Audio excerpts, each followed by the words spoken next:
Hello and welcome back to another edition of Ted's Library. This is the video series where I, Ted, tell you about my library. These books have been chosen from only the finest of Goodwills because it was like $1 or $1.50. Again, I don't agree with Goodwill. This is beside that. On this episode, we've got books that deserve to stay in the library. These are books that I've read and I really enjoyed, and I think are in some way worth keeping in physical form so that I may lend out to friends and family and they may experience the wonderful tales held between the pages, frozen in black against white. In paper form. The first book is one of my favorite books. I read this book in college, and I can't stop rereading it. It is Longitude by Dava Sobel. Longitude is a book about time and people trying to keep time in more ways than one. It's about John Harrison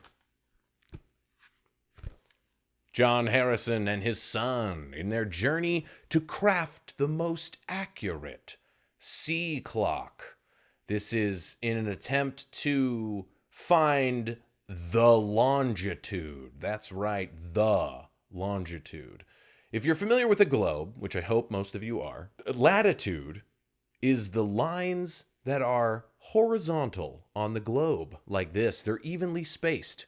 Thus is what defines them. On the globe, there's also the vertical lines, which are known as the longitudinal lines, and they vary in distance between them, and it's very difficult to tell where you are longitudinally on the Earth unless you have a very accurate clock.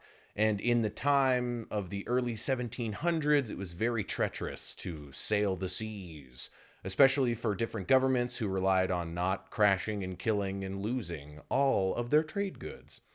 So, it's a fantastic, fascinating tale about science and the human condition and the government not paying for what they promised they would pay. On to the next book.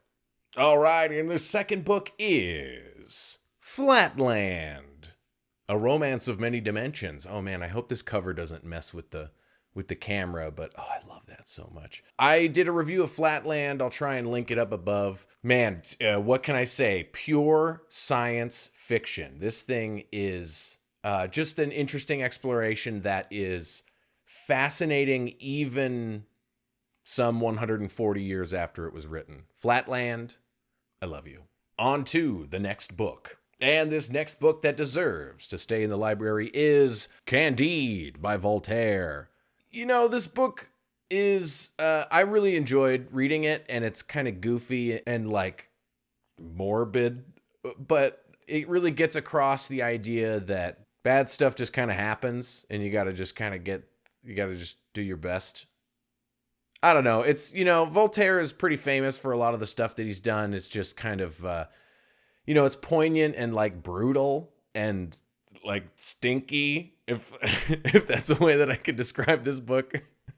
I gotta reread it. I read it pretty recently. It's I enjoyed it. But on to the next book. And the next book is A Scanner Darkly by Philip K. Dick.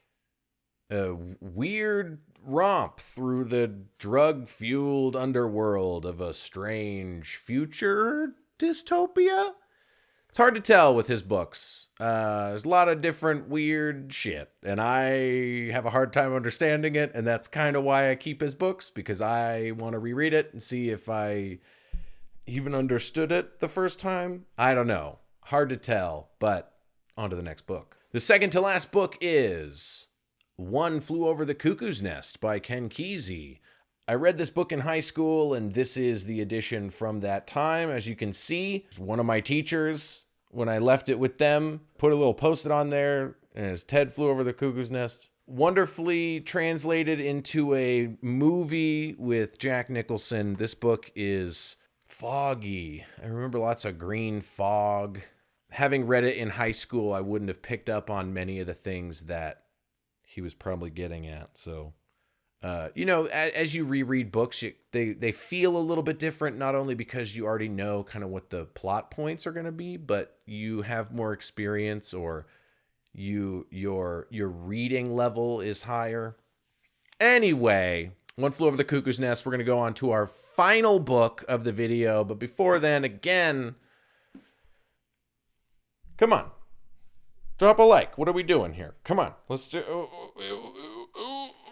What are you doing? All right, and the final book is A Confederacy of Dunces by flippin' John Kennedy Toole. I really enjoyed this book when I read it. I think that this is like the more honest Catcher in the Rye, if that makes sense. So here's my story with Catcher in the Rye. I tried to read it and I didn't care for it. I got what it was going for, but I think that this book is so much more true to itself, if that makes any sense. Probably not. I hope. I really enjoyed how dumb this book was, but how I hate to say that I kind of identify with the main character, but I don't. Guys, don't hate me, please. I just think it's funny. If you haven't seen it, there's an adaptation of this book with Nick Offerman. It's pretty funny. He does a good job. But hey, guys, thanks for watching. If you have any other suggestions for the library, if you'd like to donate to the library, what? Donate to the library? Send me an email at tdoorproductions@gmail.com. We'll see what's up. If you want to instead of giving it to Goodwill, why don't you just give your books directly to the library? All right, we will see you guys next time. Oh, you eating all those hot dogs.